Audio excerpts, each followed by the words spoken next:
Welcome back. If you are new here, my name is Etta, and this channel is a safe space for stories that remind us that truth always finds its way to the light, no matter how long it takes, no matter how carefully it has been buried. Today's story is one of the most powerful I have shared on this channel.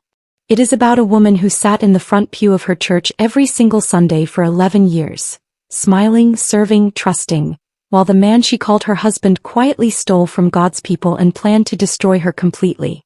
But here is what he never understood. The woman he underestimated had been watching. And when the time came, she did not scream. She did not beg. She did not run. She built a case. And then she made one phone call. Stay with me until the very end of this story, because every chapter holds a twist you will not see coming. And when you get to the final chapter, I promise you, you will feel it in your chest. Let's begin. I was wearing my good cream dress when they came for him. The one with the pearl buttons. The one I had ironed the night before while Edmund slept soundly in our bed, his chest rising and falling as if the whole world was at peace. I pressed every crease out of that dress carefully, slowly, the way you prepare for something that cannot be undone. It was a Sunday morning. The kind of Sunday that looks like a painting, soft gold light pouring through the stained glass windows of Calvary Grace Church, 400 voices lifting a hymn that made the walls tremble. Edmund was at the pulpit. He was always at his best there. Tall, broad-shouldered, his deep voice rolling through the sanctuary like thunder wrapped in velvet. People closed their eyes when he preached. Women pressed handkerchiefs to their mouths. Men nodded slowly as if his words were water and they had been thirsty for years. I sat in the front pew. I always sat in the front pew. Edmund had just raised his Bible when the double doors at the back of the church opened. The sound was small, just a soft push of hinges, but I felt it move through the room like a cold wind. I did not turn around. I already knew what was coming. 3 police officers walked down the center aisle. The hymn stopped mid-note. 400 people held their breath at the same moment, and the silence was so complete I could hear the squeak of one officer's shoe on the polished floor. Edmund looked up from his Bible. His eyes moved to the officers and then just for 1/2 second they moved to me. I did not look away. The lead officer stopped at the base of the pulpit steps. His voice was calm and professional, the kind of voice that has delivered bad news so many times it no longer carries emotion.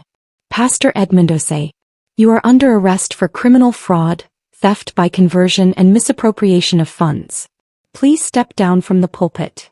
Someone gasped. Then another person. Then the whole room came apart at the seams. Edmund did not move for a full 3 seconds. He stood there gripping his Bible, his jaw tight, his eyes scanning the room as if looking for an exit that was not there. Then his gaze came back to me, sitting in the front pew in my cream dress with my hands folded in my lap. I did not cry. I did not flinch.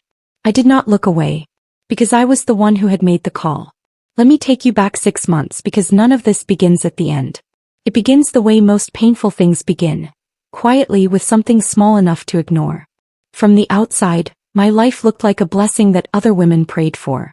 The parsonage sat on a wide corner lot with a magnolia tree in the front yard that bloomed every spring. Edmund had a reputation that stretched 3 counties wide. A pastor who could fill any room, who could make the hardest man weep and the most lost woman feel found. Calvary Grace had grown from 40 members to over 400 under his leadership. People drove 40 minutes on Sunday mornings just to sit under his teaching. And I was his wife. Grace Osei. The pastor's wife. I played the piano for worship. I ran the women's Bible study on Thursday evenings. I brought meals to sick members and wrote cards to the grieving. I smiled at every church event, stood beside Edmund at every function and never, not once, let anyone see what happened behind the closed doors of that beautiful parsonage. Edmund controlled everything. Not in a way that left bruises. Not in a way that anyone would have believed if I had tried to explain it. He controlled the money. I had no access to our bank accounts. I was given a weekly allowance like a child which he adjusted up or down depending on his mood. He controlled my friendships. He controlled my schedule, my appearance, even the way I spoke to guests after service. You talk too much about yourself, Grace, he told me once, smiling the way he smiled when he wanted a correction to feel like affection. Let people talk. You listen. A pastor's wife who listens is worth more than one who speaks. I had been listening for 11 years. The first crack appeared on a Tuesday in October. I was tidying his home office when a folded receipt fell out of the inside pocket of his spare suit jacket. The Grand Harlow Hotel. Room 214. 2 nights. The dates were from the previous month, during a week when Edmund had told me he was attending a pastor's conference in the next state. I stood in the middle of his office for a long time holding that receipt. Then I folded it back exactly the way I had found it, placed it back in the pocket and finished tidying the office. But I did not forget it. And I did not throw away the seed that had just been planted. I chose my moment carefully. 3 days after finding the receipt, on a Thursday evening after Bible study, when the house was quiet and Edmund was in a good mood, he had received a call about a speaking engagement that paid well. I set a cup of tea in front of him and sat down across the kitchen table. "Edmund," I said, keeping my voice soft and steady, "I found a receipt in your jacket when I was tidying. The Grand Harlow Hotel. 2 nights in October." He looked at me. He didn't flinch, didn't look away, didn't do any of the things a guilty man does in the movies. Edmund was not a movie villain. He was something more dangerous. A man so practiced at managing people that he could rearrange reality with a gentle smile. "Oh, that," he said, picking up his tea. "Leadership retreat. Last-minute thing. I didn't mention it because it was only 2 nights and I knew you'd worry about the expense. The conference you told me about was in Millbrook.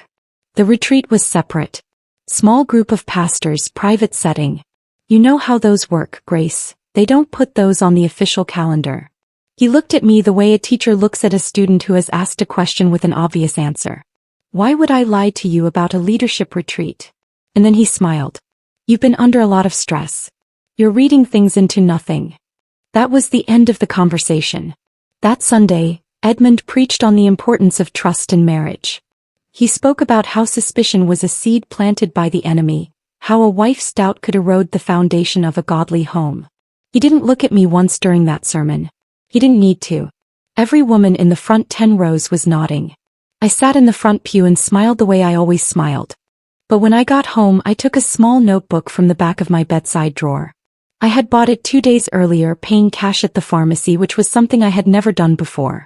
I wrote the date at the top of the first page. Then I wrote, Grand Harlow Hotel. 2 nights. October 14th to 16th. He said leadership retreat. No name of retreat.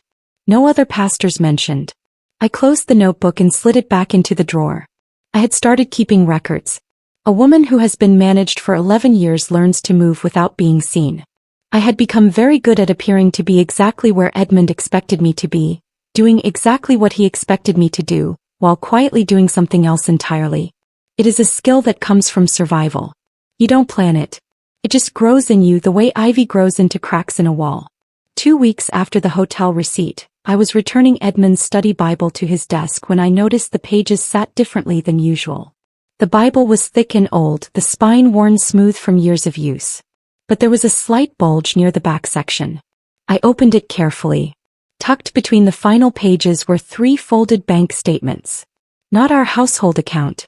These were statements for an account called Calvary Grace Building Fund. A fund the congregation had been contributing to for 3 years, sacrificially, faithfully, $1 at a time. I remembered the Sunday Edmund had launched that fund. He had wept at the pulpit. Real tears, or what looked like real tears, running down his face as he described the vision God had given him for a new sanctuary. People had cheered. An elderly widow named Mrs. Faujoua had stood up and pledged her monthly pension contribution. A young couple had sold a car. I stood at Edmund's desk and read those statements from beginning to end. The fund had received over $180,000 in 3 years. Members deposited faithfully every month. Envelopes. Online transfers. Cash at the building fund table set up in the foyer every Sunday. The current balance was $4,311. I read that number 3 times. $4,311. My hands did not shake. My eyes did not fill. Something had already shifted inside me in the week since I found that receipt. Something that had quietly moved from soft to hard the way water becomes ice. I put the statements back exactly as I had found them. Then I went to the kitchen, got my phone, returned to the office and photographed every single page. Every single page. Then I put the Bible back on the desk and went to start dinner. I told no one. Not yet.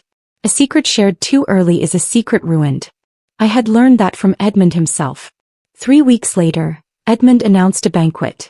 He called it a celebration of God's provision, which was a name so perfect it almost made me sick. He announced it on a Sunday morning with the wide, warm smile he used for things he was proud of, and the congregation responded the way they always responded to Edmund, with applause and gladness and the particular kind of trust that good people give to men they believe speak for God. The banquet was held on a Friday evening at the church hall. Round tables with white cloths, candles, catered food that cost more than the church usually spent on its entire hospitality budget. I noticed that and I wrote it in my notebook when I got home. I noticed something else that evening too. Edmund stood near the entrance as guests arrived, welcoming each person with the practiced warmth of a man who understood the power of a first impression. Beside him stood a woman I had never seen before. She was perhaps 35, smooth-skinned, with the kind of composed confidence that takes years to build. She wore a wine-red dress and a smile that was calibrated perfectly, warm enough to seem genuine, controlled enough to seem professional. "This is Sister Yvonne Darko," Edmund announced to the room when enough people had gathered. "Our new director of outreach. God has sent us exactly the right person for this season of growth." The room responded warmly. Yvonne smiled and gave a short, gracious speech about her heart for community and service. She spoke well. She had the kind of delivery that made you feel she was speaking directly to you, even in a crowd. I stood beside Edmund and smiled. I shook Yvonne's hand. I told her it was wonderful to have her. And then, as Edmund turned to greet another guest, Yvonne placed her hand on his arm. It was brief. Barely 2 seconds. The kind of touch that could mean nothing. A friendly gesture, a moment of warmth between colleagues. But I had been watching people for 11 years. And there was something in the way her hand rested there. Not grasping, not urgent, but settled, familiar, like a hand that had rested in that exact place before and expected to rest there again, that sent a cold, clear signal straight through me. On the drive home, Edmund talked about Yvonne's qualifications, her energy, her vision for the outreach program. He talked the way a man talks about something he is very pleased with. I listened. I nodded. I said all the right things. And when Edmund fell asleep that night, I opened my notebook and wrote, Yvonne Darko, Director of Outreach. Watch. I have always been good with numbers.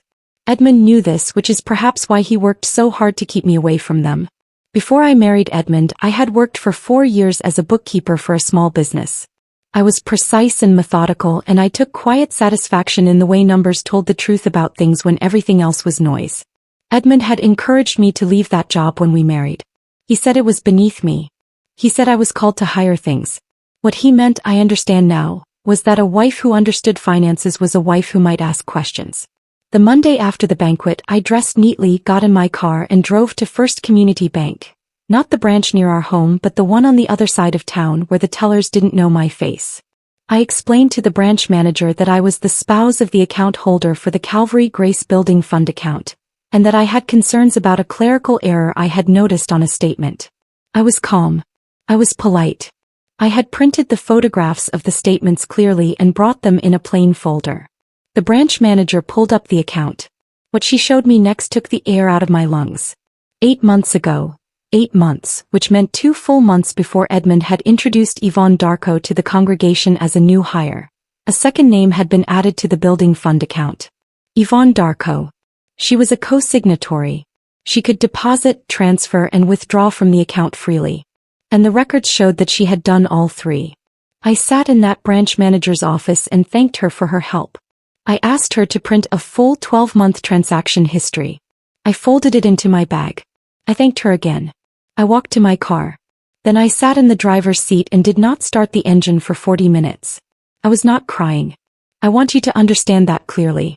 I was not broken, not falling apart. I was doing something else entirely. I was letting the full shape of what I was looking at form completely in my mind before I moved a single inch. Edmund had not hired Yvonne 2 months ago. Edmund had been working with Yvonne for at least 8 months. She had access to the building fund. Access he had given her quietly, invisibly, in a way that no one in the congregation would have noticed. The $180,000 that 400 faithful people had given to God was not sitting in an account waiting to build a sanctuary. It had been moving. Steadily, carefully, strategically. I started the engine and drove home. I want to tell you the moment I stopped being afraid. It wasn't dramatic. It wasn't a single revelation. came the way dawn comes, not all at once but in a gradual brightening that you don't notice until you look up and realize you can see everything. After the bank, I started researching Yvonne Darko. Carefully, methodically, using my laptop in the public library 3 towns over, because Edmund had access to our home internet history and I did not yet know how much he knew that I knew. It took me 4 days to find the first thread. 3 years earlier, in a state 200 miles away, a woman named Yvonne Darko had been named in a civil lawsuit involving the misappropriation of funds from a non-profit organization. The case had been settled out of court. The charges were dropped. There was no conviction, no public record beyond the initial filing, which was probably why she felt safe. But I found it. Then I found something worse. Buried in the image results for Yvonne Darko was a photograph from a regional pastors' conference held 2 years ago. It was a group photo. 30 or 40 clergy and ministry workers gathered in front of a hotel conference center, rows of smiling faces in Sunday best. Edmund was in the 3rd row. Yvonne was standing directly beside him. Their shoulders were touching. Edmund had told the entire congregation, that God had sent Yvonne to Calvary Grace as a new blessing, someone he had just recently connected with through a ministry referral. This photograph was dated 2 years before that Sunday. I printed it at the library. I sat with it for a long time, studying the way they were standing, the small, easy familiarity of 2 people who had forgotten to perform distance for the camera. Then I filed it in the folder I had been building, carefully, chronologically, the way a bookkeeper organizes a ledger, and I drove home. That evening I made Edmund's favorite meal. Jollof rice the way his mother had taught me. He ate with satisfaction and talked about his sermon series for the following month. I nodded and asked the right questions. I had become, without planning it, the most dangerous thing a wronged woman can become. Patient. It was Deaconess Pauline who came to me first. I have thought about this many times since, how close I came to missing the conversation entirely. Pauline Mensa had been at Calvary Grace for 9 years, longer than almost anyone. She was a solid, quiet woman in her late 50s with a round face and hands that were always busy, arranging flowers, folding bulletins, pressing tablecloths. She was not a gossip. He was not dramatic. When Pauline said something, it carried weight precisely because she said so little. It was a Wednesday evening after the midweek prayer service. I was in the side hall collecting chairs when Pauline appeared in the doorway. She looked at me for a moment without speaking, the way someone looks when they are deciding whether to say something they cannot unsay. Then she stepped fully into the room and closed the door. "Grace," she said, "I need you to be careful."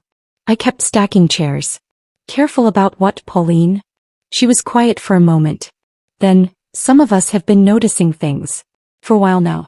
Things we haven't spoken about because sometimes you stay quiet in a place hoping you're wrong. Hoping God will handle it without you having to be the one who steps into something." "What kind of things?" I asked. "Money things," she said quietly. "Donations that were recorded in the collection but didn't show up in the treasurer's report. Cash offerings from the building fund table that Brother Kwame counted and logged, but when he checked the deposit record 2 weeks later, the amount was different. Small enough that you could explain it away. But more than once. My heart was beating fast but I kept my face still. "Have you talked to Edmund about this?" Pauline looked at me with something I can only describe as compassionate sorrow. "Sister Grace, I'm not talking to you as the pastor's wife right now. I'm talking to you as a woman who has known you for 9 years and who is worried about you." We stood in the side hall for another 10 minutes. She didn't say everything she knew. I didn't say everything I knew. But by the time I walked to my car, I understood something that both steadied and frightened me. I was not alone. But I was the only one with enough of the full picture to do anything about it. And that meant the next move was mine. Edmund announced the mission trip on a Sunday morning in November. 3 weeks in Ghana, he told the congregation, his voice full of the particular warmth he used for things he wanted to sound holy. Visiting partner churches, planting seeds for a new ministry collaboration. "I ask for your prayers and your support." The congregation gave him a standing ovation. Someone near the back shouted, "We cover you, Pastor." People wept.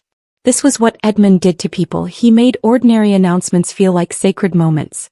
I sat in the front pew and clapped with everyone else. At home that week I helped him pack. I folded shirts carefully. I made sure his medications were sorted into a weekly organizer. I drove him to the airport on a Thursday morning and stood at the departure gate and held his hand and told him to travel safely. He kissed my cheek. He told me he would call every evening. He did not call every evening. But that was not a surprise. What mattered was the moment his car had turned out of the driveway that Thursday morning, before I had even gone back inside, I was already dialing a number I had saved under a fake contact name 3 weeks earlier. Mr. Asante answered on the second ring. Francis Asante was a forensic accountant. A small, precise man who had spent 20 years working in financial crime investigation before going private. I had found him through a careful internet search and a consultation with a woman at a legal aid center who had pointed me in his direction without asking too many questions. I had been meeting with him quietly for 2 weeks, feeding him the documents I had photographed, the bank statements, the transaction records. We had been careful. Every meeting was at a location Edmund had no reason to visit. I paid in cash from money I had been quietly saving from my weekly allowance for months. "He's gone?" Santi asked when I called. 3 weeks, I said. There was a pause. Then, "Good. Come in tomorrow morning. I have something to show you and you need to see it in person." I drove home, went inside and made myself a cup of tea. For the first time in months, the parsonage felt like it belonged to me. The number Mr. Asante put in front of me the next morning was $243,000. Not $180,000. Not the building fund alone. $243,000, systematically pulled from Calvary Grace Church over a period of 26 months. I sat across from him in his small, neat office and looked at the report he had prepared. It was 12 pages long, tabbed and cross-referenced, the kind of document that leaves no room for doubt or alternative interpretation. Asante had followed the money the way a good accountant follows money, not just where it went but how it was moved, when and why each transfer was structured the way it was. The building fund was the largest piece. But there were others. Cash donations that were recorded at collection and then adjusted in the ledger. Small transfers labeled ministry expenses that led to an account with no church affiliation. A pattern of vendor payments to a company that, when Asante investigated, had no registered address, no website and no employees. "This is not disorganization," Asante said, looking at me steadily over the top of his glasses. "This is structured. Someone who understands accounting designed this to be difficult to detect without a focused audit." "Yvonne?" I asked. "She has the skills for it. Her name appears on the building fund transfers. But the broader pattern, the vendor payments, the adjusting entries, those required someone with access to the main church accounts." He looked at me. I looked at him. "Edmund," I said. Asante nodded once. Then he told me the part that made me grip the arms of my chair. Some of the money had been traced to a property purchase. A house in a quiet neighborhood 2 towns over. 3 bedrooms. A small garden. Purchased 8 months ago. The deed was registered in a single name. Yvonne Darko. I held the report in both hands. I thought of Mrs. Fojua, the widow who had given her monthly pension. The young couple who had sold a car. The children who had dropped coins into the building fund jar in the foyer. I felt something settle inside me. It was not anger, though anger was there too. It was something colder and steadier than anger. It was the feeling of a decision that had already made itself. "What do I do next?" I asked. Asante folded his hands on the desk. "You get a lawyer. And then you let the law do what it does." The locked drawer was in the bottom left of Edmund's desk. I had noticed it before. A desk drawer with a small brass keyhole, always locked, and I had never tried to open it. There are things you don't reach for when you are living carefully inside someone else's control. You learn which doors to leave closed.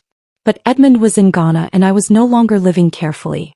The key was in a small dish on the bookshelf where Edmund kept spare change and paper clips, hiding in plain sight, the way he hid everything, in the confidence that I would never think to look. Inside the drawer was a phone. A simple, cheap handset.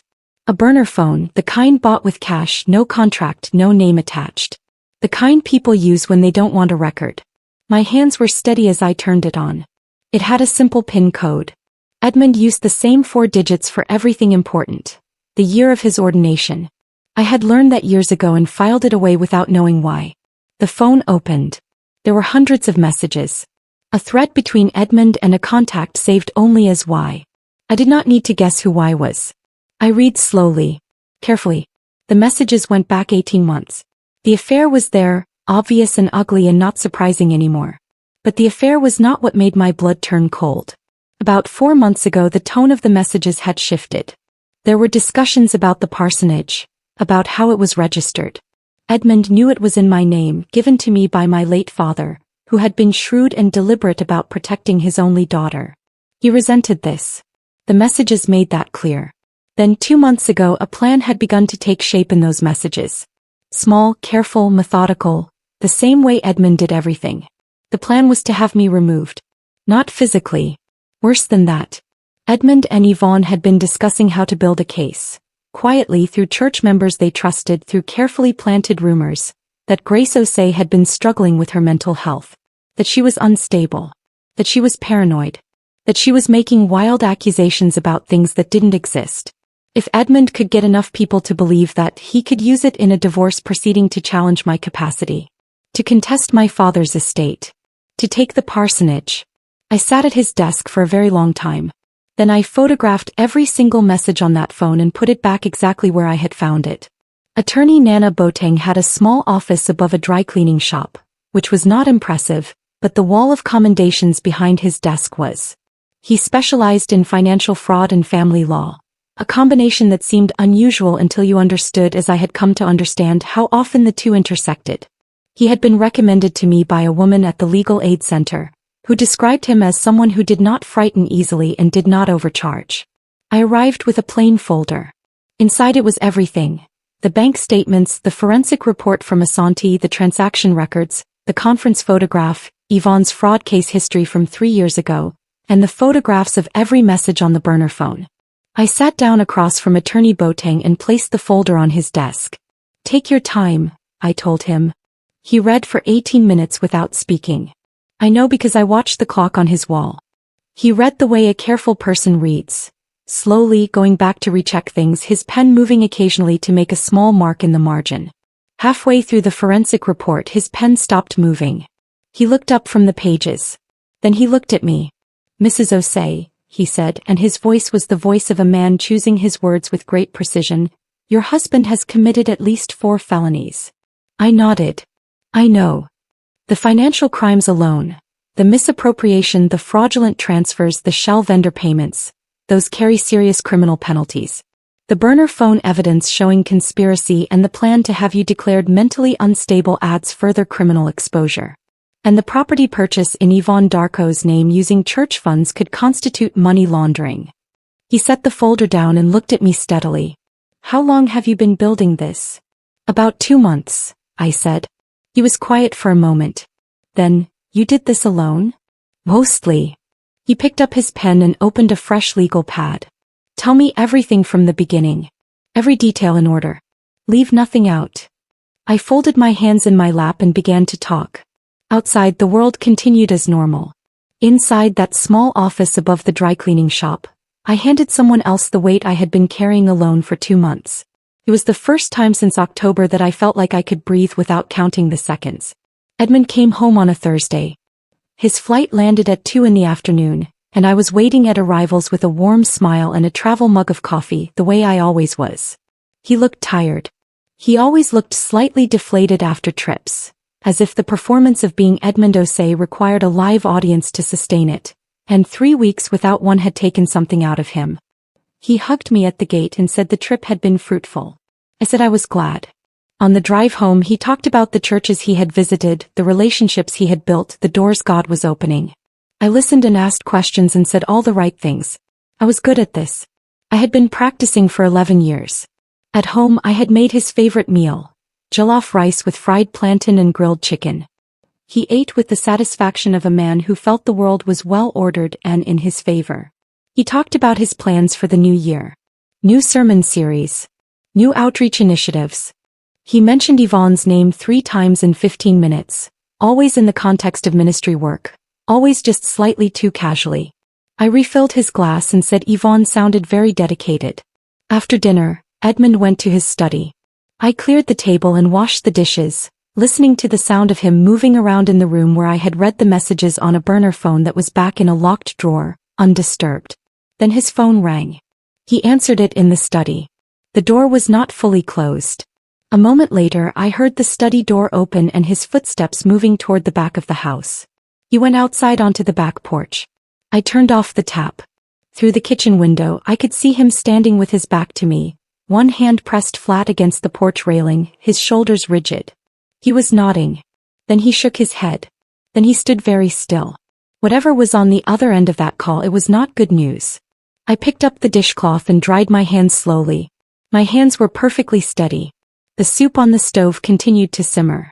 I had no idea yet what that phone call was about. But I knew, with the calm certainty of someone who has been quietly laying dominoes in a row for 2 months, that somewhere in the world outside our beautiful parsonage, things had begun to move. Deaconess Pauline came to me on a Saturday morning, 10 days after Edmund returned. She didn't call first. She knocked on the side door of the parsonage at 9 o'clock, carrying a container of soup and a plastic bag of oranges, cover in case Edmund was home. He wasn't. He had left early for what he called a morning prayer meeting. I let her in and we sat at the kitchen table. She put a small brown envelope in front of me without speaking. Inside were pages, handwritten notes, printed spreadsheets, a few photographs of collection records. Pauline had been keeping her own records for over a year. She had written down every Sunday's cash collection count, noting the amount that Brother Kwame logged at the table and the amount that appeared in the following week's treasurer's report. The differences were small. $20 here. $60 there. But Pauline had been doing this for 52 Sundays. The total discrepancy was over $4,000. Small enough to explain away. Large enough to be a pattern. Brother Kwame doesn't know I kept these, she said quietly. He noticed the differences too, but he thought it was his own counting mistakes. I didn't tell him otherwise. I didn't know who to trust. I looked at her for a moment. Why do you trust me? Pauline looked back at me with the steady gaze of someone who has thought this through carefully. Because you've been sitting in that front pew for 11 years with eyes that see everything and a mouth that says nothing. And I decided that was either weakness or strategy. And Grace Osei is not a weak woman. I took a breath. Then I told her not everything but enough. I told her about Asante's report.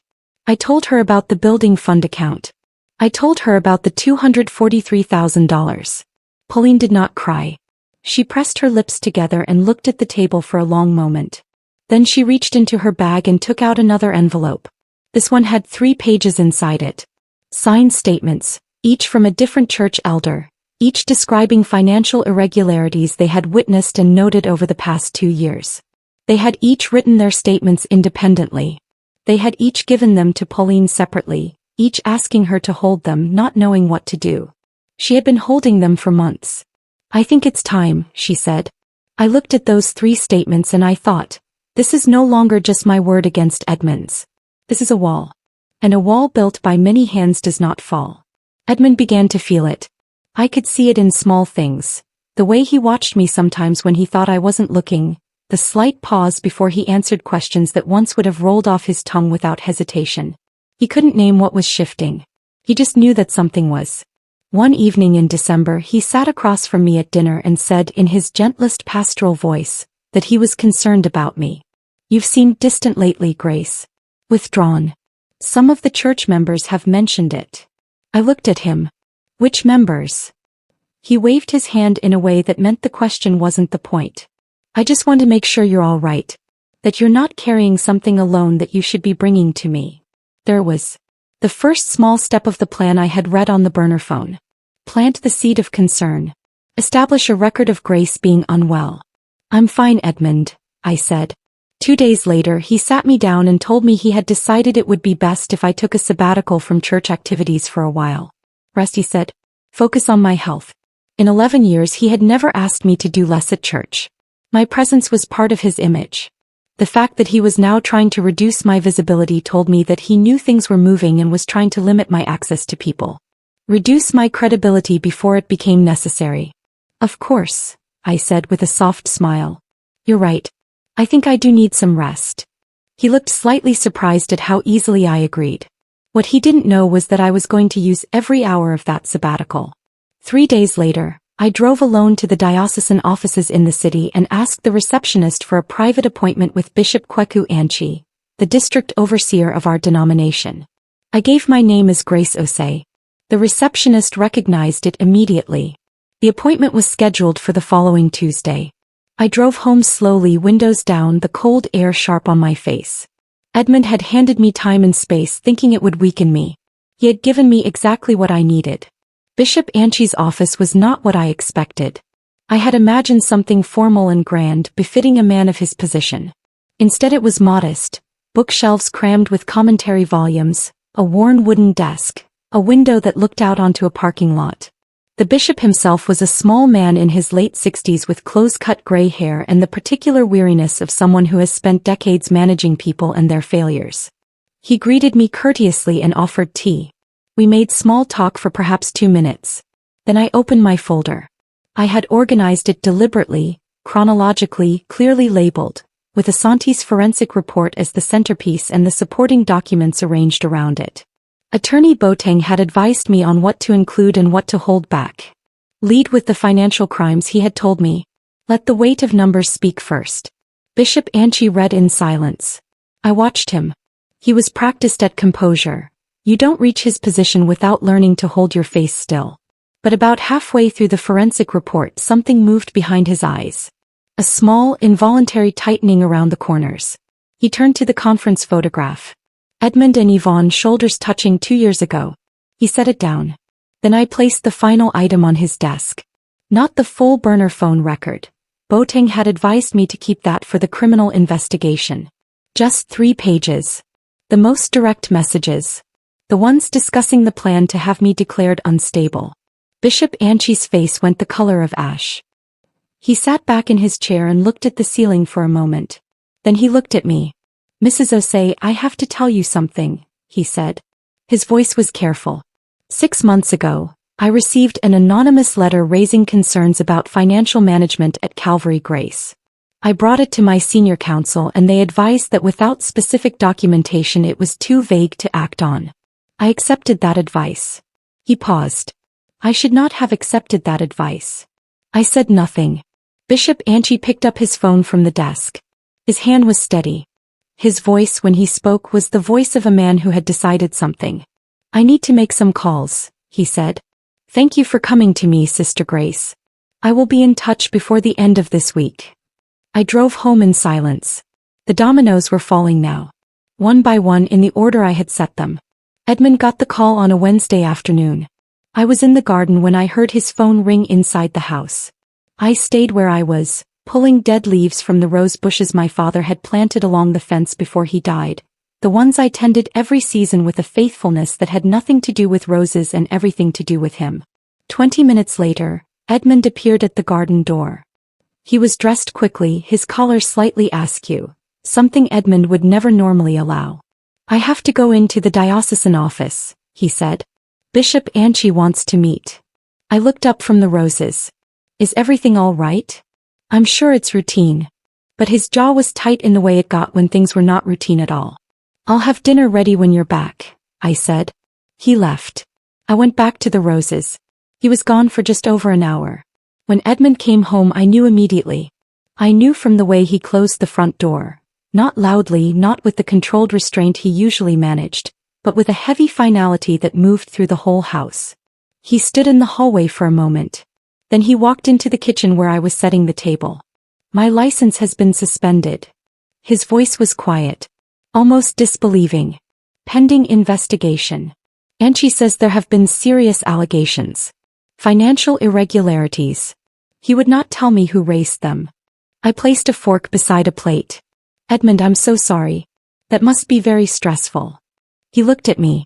For a long searching moment he looked at me the way you look at something when you're trying to determine whether it has changed or whether it was always this way and you simply never noticed. Grace. His voice dropped. Did you say something to Anchi? I looked at him directly. My eyes were clear and steady. I've been praying for you, Edmund, I said. He stared at me for 3 full seconds. Then he turned and walked to his study and closed the door. I finished setting the table. He didn't come out for dinner. Yvonne called me on a Friday. I did not expect this. I had anticipated many things in my careful, methodical planning, but a direct call from Yvonne Darko was not among them. It told me that she was frightened. Frightened people reach for things they have no business reaching for. I was in the kitchen when my phone rang. A number I didn't recognize. I answered. Sister Grace.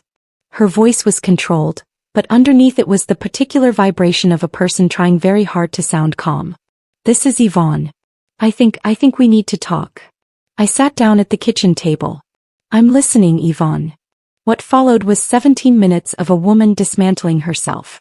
She spoke about how she had been drawn in gradually, how it had started as friendship and then business and then something she couldn't easily name. She said Edmund had presented the financial arrangements as a legitimate ministry structure, that she hadn't fully understood what she was participating in, though her voice shook slightly when she said this, as if even she didn't fully believe it. She said she was willing to leave the church quietly, walk away from everything, cooperate with whatever process needed to happen, as long as her name could be kept out of the public part of it. She asked Grace please to drop whatever she had set in motion. I let her finish completely. I did not interrupt once. I did not make sounds of sympathy or disapproval. I simply listened. Then I spoke. Yvonne, I said, keeping my voice as even and calm as a still lake, I hear that you're scared. And I believe some of what you've described about how things began. But I have to be honest with you. Pause. This isn't about you. And it isn't about me. It's about 400 people who got up every Sunday and gave what they had, their money, their faith, their trust, to a church they believed in. They gave to build something for God. What was taken from them was not ours to negotiate away. I won't be dropping anything, Yvonne. I'm sorry. I ended the call. I sat at the kitchen table for a while after that. I did not feel good about it. I did not feel bad about it either. I felt what I had been feeling for weeks now, the steady, quiet certainty of someone walking a path they did not choose but cannot abandon. Edmund's most dangerous move was not the one I expected. I had been watching for retaliation against me, attempts to discredit me publicly, sudden coldness from church members, whispered conversations that stopped when I entered a room. And some of that was happening. But the move that made me truly afraid was the one he made not against me, but through someone who loved me. My mother. Mama Abina was 71 years old, small and sharp-eyed, with hands that smelled of shea butter and a faith that had survived more than I could imagine. She lived 40 minutes away in the town where I had grown up, and I called her every Sunday evening without fail. She called me on a Thursday afternoon, which was not our usual day. Her voice was worried in a way I had not heard since my father was ill. Gracie. Edmund called me this morning. My hand tightened on the phone. He said you've been going through something. That you haven't been yourself. That you've been making accusations about people and believing things that aren't real. He asked me to talk to you. He said he thinks you need help, Gracie. Professional help. I closed my eyes. There was the plan from the burner phone now in motion. He had gone to my mother. Of all the things he could have done, he had gone to the one person whose concern for me I could not simply set aside. Mama, I said. My voice was steady, but I felt it in my chest. The old grief of being the daughter of a mother who loved me and could be used because of it. I need you to do something for me. I need you to let me come and show you something. Not tell you, show you. Can I come on Saturday? Mama was quiet for a moment. Then, you come and you bring everything. And I will look at everything. And then I will decide what I think. That was my mother. That had always been my mother. Not a woman who simply believed what she was told, but a woman who insisted on seeing with her own eyes. I spent Friday night organizing the folder again. I drove to her house on Saturday morning with everything I had. I sat at her kitchen table, the same table where I had done homework as a child, where my father had read his Bible every morning, and I laid it all out in front of her. Mama Abina read slowly, with the careful attention of someone for whom reading had always been a deliberate act. She did not say a word for 40 minutes. When Mama Abina finished reading, she closed the last page of the forensic report and placed both hands flat on the table. He sat like that for a long time. The kitchen was quiet except for the sound of a clock on the wall and somewhere outside, a bird calling from the garden. I did not speak. I had learned from the best how to let silence do its work. Finally, Mama looked up at me. Her face was not the face of a shocked woman. It was the face of a woman revising something she had held for a long time and was now releasing. He called me to use me against my own child, she said. Not a question. A statement. Yes, Mama. She nodded slowly. Then she reached across the table and covered my hand with hers. her hand that smelled of shea butter warm and steady. "You have been carrying this alone. I had to be sure first. I didn't want to bring you something half-built." She was quiet again. Then she stood up from the table, which was not what I expected. She walked to the counter, picked up her phone and scrolled through her contacts. I watched her. "Mama, you don't have to, Kofi," she said into the phone, cutting me off gently. She had found what she was looking for. Uncle Kofi. My mother's only brother. A man I had seen perhaps 6 times in my adult life. At funerals, at Christmas once, at my wedding where he had stood in the back row and watched Edmund with an expression I had been too young and too in love to read correctly. Uncle Kofi had spent 31 years as a senior detective in the State Financial Crimes Division before he retired. He was 64 years old, quiet, thorough, and he had a former colleague still active in the fraud unit who he trusted completely. I had not planned this. I want to be clear about that. I had not put Uncle Kofi in my folder or in my timeline. I had not thought to reach for him. My mother thought of him because my mother, even at 71, was always thinking 2 steps ahead. "I'm sending him to you today," Mama said, hanging up and looking at me.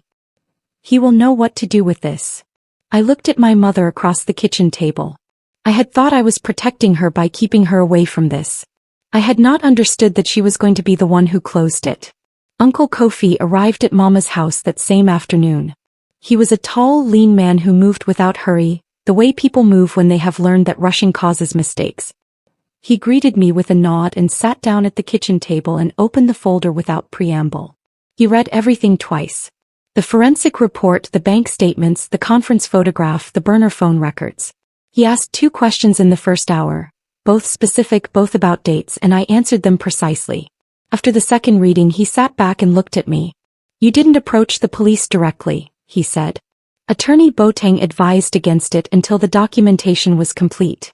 He said a premature report with incomplete evidence could give Edmund time to move assets or disappear records.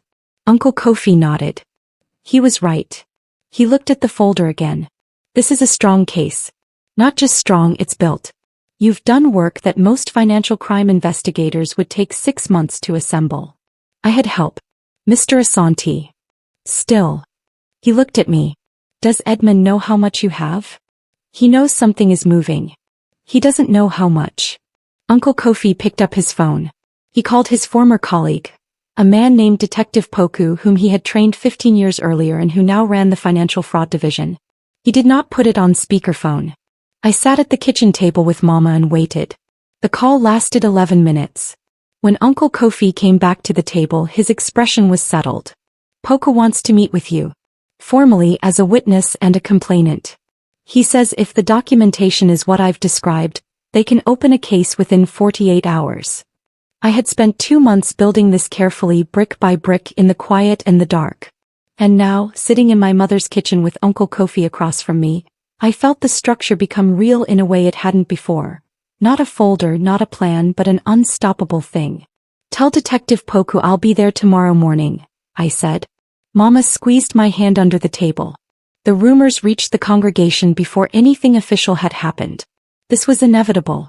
When a pastoral license is suspended, when a bishop makes calls, when church elders begin to talk in hushed voices, word moves through a congregation the way water moves through cracks. Quietly. Steadily. Unstoppably. I knew the rumors were circulating when 3 members called me in 1 week to ask if I was all right. 2 of them phrased it carefully with pastoral concern. One of them, a woman I had always liked, said directly, "Grace, people are saying Edmund is in trouble. Is it true?" I told her I couldn't speak about it. I told her to pray. Edmund responded the way Edmund always responded to threats, by performing.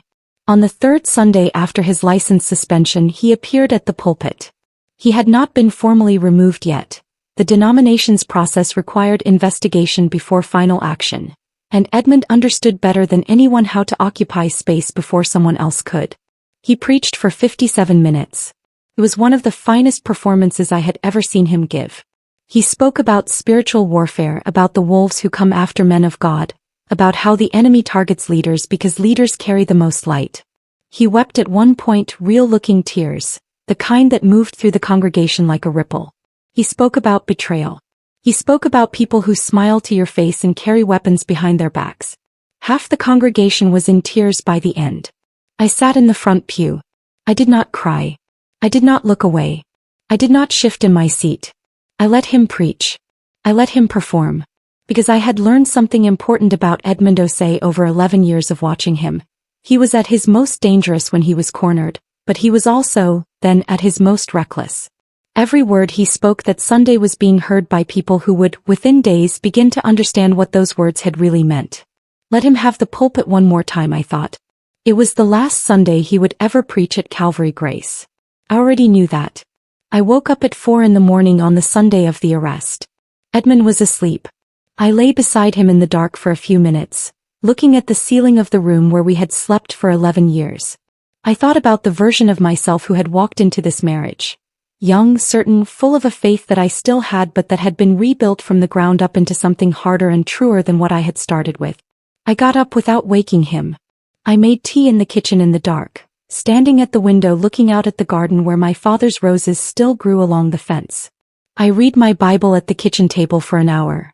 Not for comfort exactly, but because it was what I did every morning, and I had decided long ago that some habits are worth keeping precisely because they are bigger than your circumstances. Then I ironed my cream dress. The one with the pearl buttons. I ironed every crease out of it slowly and carefully, the way you prepare for something important. I dressed quietly. I fixed my hair. I looked at myself in the bathroom mirror for a moment. Not vainly but deliberately, the way you look at yourself when you need to know that the person looking back is still whole. I drove to church alone. Edmund had asked the night before if I wanted to ride together. I had said I had to be there early to help set up the welcome table. An old excuse that he accepted without question, because in 11 years I had always been the one who set up the welcome table. I arrived 40 minutes early. The parking lot was nearly empty. I went inside and sat in the front pew and waited. When the congregation began to file in, I greeted the people near me with warmth. I talked about the weather. I asked about a baby born 2 weeks earlier. I was completely present in every conversation because these people, these 400 faithful, generous, trusting people, deserved my presence. They had always deserved more than they had been given. When Edmund walked to the pulpit and opened his Bible, I bowed my head. Not in prayer. So he wouldn't see my face. Because I already knew what was coming, and I did not want him to see in my eyes what I knew. The double doors at the back of the church opened. The church erupted the moment the handcuffs went on. I sat still in the front pew while the world came apart around me. People stood. People shouted. A woman near the back fainted and 2 ushers rushed to her. Children started crying because children can feel the temperature of a room even when they don't understand it. The choir, still standing on the risers, looked at each other with faces that would take months to fully understand what they had just witnessed. Edmund said my name as they led him down the aisle. Grace. His voice was not the voice he used for sermons. It was smaller. Grace, look at me. I looked at him. I want to be honest about this moment because I have been asked about it many times since. I did not feel triumph. I did not feel the relief I had expected. What I felt was a deep, complicated sorrow. The kind that comes not from loss but from truth, from seeing something that cannot be unseen, from the end of 11 years of a life that had been real even when it was wrong. I looked at Edmund until he was past me. Then I looked forward again. What happened after was not quick or clean. Yvonne had disappeared by that Sunday, her apartment empty, her phone disconnected. She would resurface 3 weeks later when the investigation made it clear that cooperation was better than flight. The property in her name was immediately flagged and frozen as part of the criminal investigation. Bishop Anchi addressed the congregation that same afternoon. He stood at the pulpit that Edmund had just been removed from and spoke with the honesty of a man who was also accounting for his own failures. He acknowledged that a complaint had been received and not acted on quickly enough. He apologized. He announced an independent financial review of Calvary Grace's accounts going back 3 years. Pauline stood beside me during that address. The 3 elders who had given their signed statements stood in the row behind me. The parsonage, registered in my name, a gift from my father's estate, stayed mine. Edmund's attorneys attempted twice in the months that followed to contest this. They did not succeed. I did not move out. The week after the arrest, I planted new roses along the back fence. A deep red variety, full and heavy-headed. My father would have loved them. 6 months after the arrest, I sat in the front pew of Calvary Grace on a Sunday morning and felt something I had not felt in that building for a very long time. Peace. Not the performed peace I had worn for 11 years. The careful smile, the composed face, the posture of a woman who has no trouble to speak of. It was the other kind. The kind that sits quietly in your chest and does not need to announce itself. The congregation had lost people. Some members had left in the weeks after the arrest, unable to reconcile what they knew about Edmund with what had been proven. Some had been angry, at Edmund, at the denomination, at the institution. A few for a while had been angry at me. I had expected this.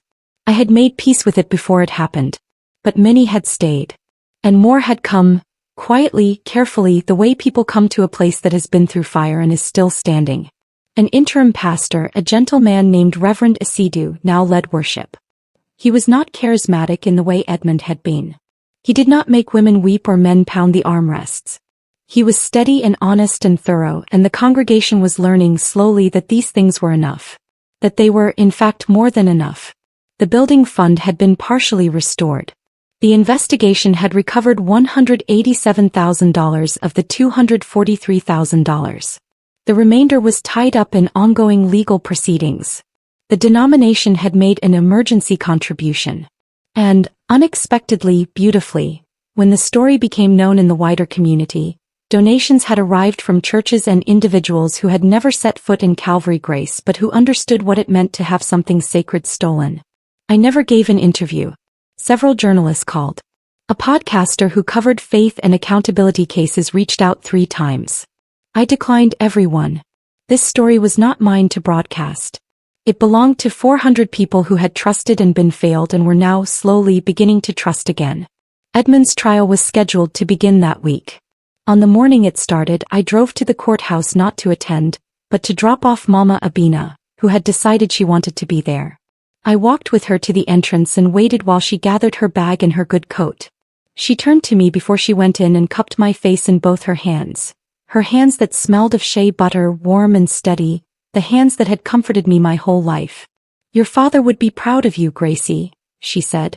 I felt it move through me, that sentence, the weight of it, the truth of it, and I pressed my hands over hers for a moment.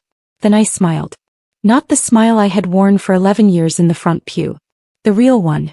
The one that had always been mine. "I know, Mama," I said. "I know." I drove home to the parsonage. The magnolia tree was beginning to bloom. My father's roses along the back fence were opening, deep red, full-headed, unashamed. I made tea. I sat at the kitchen table. I opened my Bible. Outside the world continued. And inside for the first time in a very long time, so did I. And that, dear listeners, is the story of Grace Osei. A woman who sat quietly in the front pew and let the truth do what truth always does. It rose. Slowly, unstoppably, completely. She never raised her voice. She never needed the world to know her name. She just did the work, protected her people, and let justice run its course. I want to ask you something before you go. Have you ever been underestimated by someone who was supposed to love you?